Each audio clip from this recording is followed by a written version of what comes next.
us with their outsidiness. So we have to get rid of them. My final solution, wall them off in ghettos, have segregated societies, or just keep them on the other side of the tracks.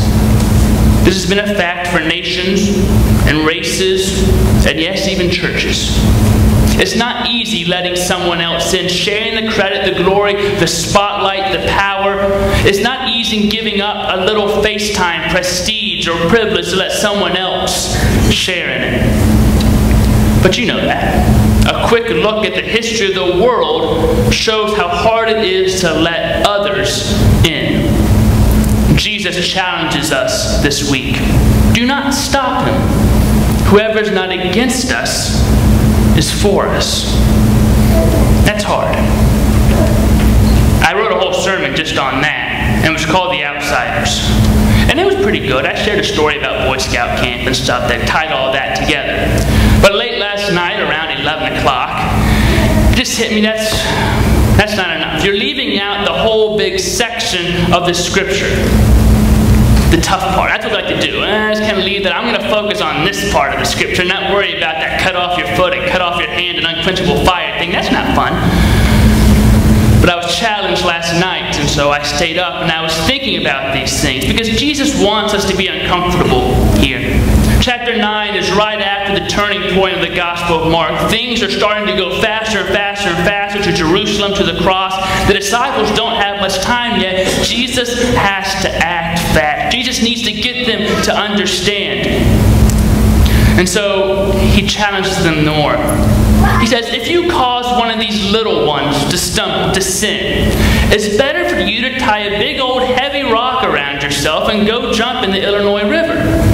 That's what he's saying. Who is a little one? Is it children? Jesus just before took a little child and placed it in front of the disciples. But remember, he was talking about a category of existence. The little ones are the ones who can't fend for themselves. Maybe they're little ones in faith that just now are starting to believe. Maybe the little ones are those that have always been in the back of the line, struggling, scraping, just to get by. Have you ever caused a little one to sin? By your actions, by your choices, by your lifestyle? Have you ever caused a little one to stumble?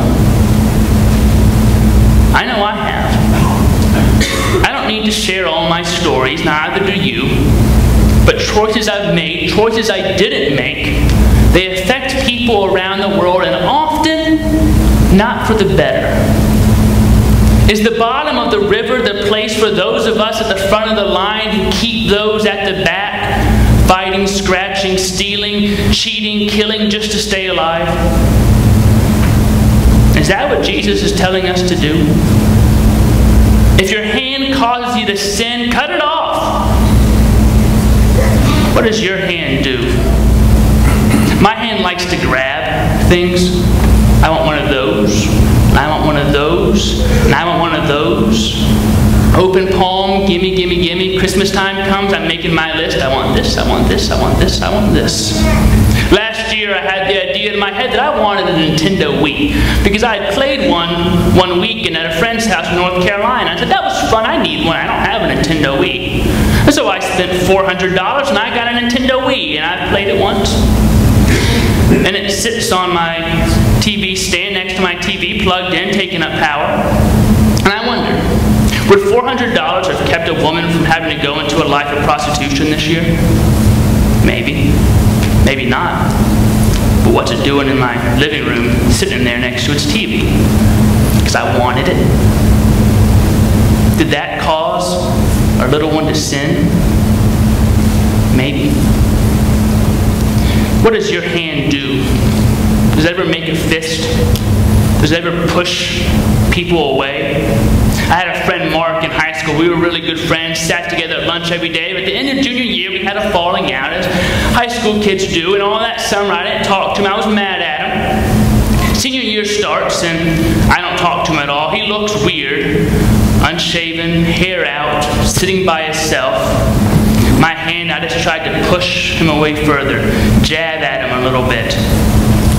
2 days later, they found him behind the abandoned library parking lot with a gun in his hand and a bullet in his head. Pushed away. Maybe I should have cut it off before then. If your foot causes you to sin, cut it off. Where does your feet take you? My feet take me along the path I want to go. The easy one for me, the convenient one, the path most self-advantageous. And my feet have the ability to step around, to step over, or to step on people. What does your feet do? You see somebody, homeless man begging on this side of the street, your feet can quickly let you cross over to the other one and go around. You don't have to deal with it that way. My feet do that. Maybe I should cut them off.